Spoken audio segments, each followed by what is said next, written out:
Okay, so the selection I've chosen for this poetry reading assignment comes from one of my favorite authors and poets.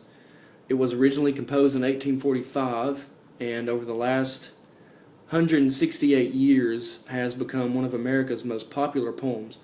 And what we find happening in the poem is a narrator that is so anguished over the loss of his love that he allows his imagination to transform a bird that he finds at his door into a prophet. So I present to you The Raven by Edgar Allan Poe.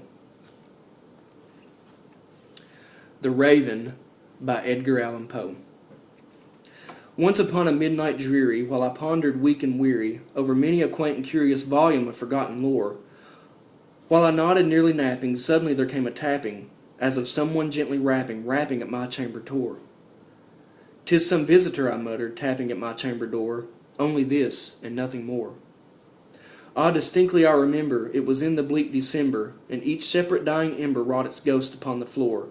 Eagerly I wished the morrow, vainly I had sought to borrow from my books surcease of sorrow, sorrow for the lost Lenore, for the rare and radiant maiden whom the angels name Lenore, nameless here forevermore.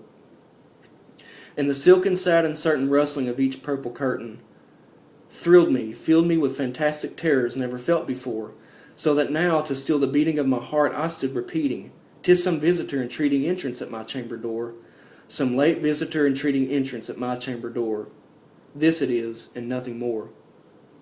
Presently my soul grew stronger, hesitating then no longer. "Sir," said I, "or madam, truly your forgiveness I implore, but the fact is I was napping, and so gently you came rapping, and so faintly you came tapping at my chamber door, that I scarce was sure I heard you.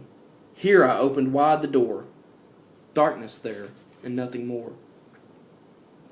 Deep into that darkness peering, long I stood there wondering, fearing, doubting, dreaming dreams no mortal ever dared to dream before.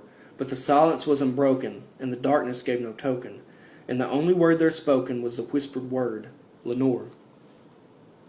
This I whispered, and an echo murmured back the word, "Lenore," merely this, and nothing more.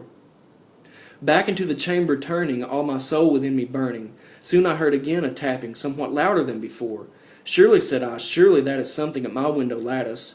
Let me see, then, what thereat is, and this mystery explore. Let my heart be still a moment, and this mystery explore. 'Tis the wind, and nothing more." Open here I flung the shutter, when with many a flirt and flutter, in there stepped a stately raven of the saintly days of yore. Not the least obeisance made he, not an instant stopped or stayed he, but with mane of lord or lady, perched above my chamber door, perched upon a bust of Pallas just above my chamber door, perched and sat, and nothing more. Then this ebony bird beguiling my sad fancy into smiling, by the grave and stern decorum of the countenance it wore. "Though thy crest be shorn and shaven, thou," I said, "art sure no craven, ghastly grim and ancient raven, wandering from the nightly shore? Tell me what thy lordly name is on the night's Plutonian shore." Quoth the raven, "Nevermore." Much I marveled this ungainly fowl to hear discourse so plainly, though its answer little meaning, little relevancy bore. For we cannot help agreeing that no living human being ever yet was blessed with seeing bird above his chamber door, bird or beast upon the sculptured bust above his chamber door, with such a name as Nevermore. But the raven, sitting lonely on the placid bust, spoke only that one word, as if his soul in that one word he did outpour. Nothing farther than he uttered, not a feather than he fluttered, till I scarcely more than muttered, "Other friends have flown before, on the morrow he will leave me, as my hopes have flown before." Then the bird said, "Nevermore." Startled at the stillness broken by reply so aptly spoken, "Doubtless," said I, "what it utters is its only stock and store, caught from some unhappy master, whom unmerciful disaster followed fast and followed faster, till his songs one burden bore, till the dirges of his hope that melancholy burden bore, of never, nevermore." But the raven still beguiling all my sad soul into smiling, straight I wheeled a cushioned seat in front of bird and bust and door.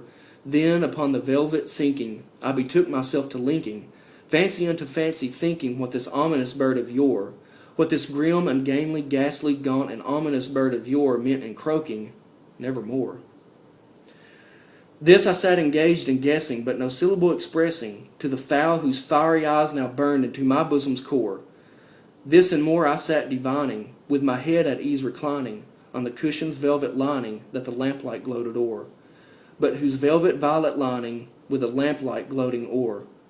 She shall press, ah, nevermore. Prophet, said I, thing of evil, prophet still if bird or devil, by that heaven that bends above us, by that God we both adore, tell this soul with sorrow laden, if within the distant Aidenn it shall clasp a sainted maiden whom the angels name Lenore. Clasp a rare and radiant maiden whom the angels name Lenore. Quoth the raven, nevermore. Be that word our sign of parting, bird or fiend, I shrieked upstarting. Get thee back into the tempest and the night's Plutonian shore. Leave no black plume as a token of that lie thy soul has spoken. Leave my loneliness unbroken. Quit the bust above my door.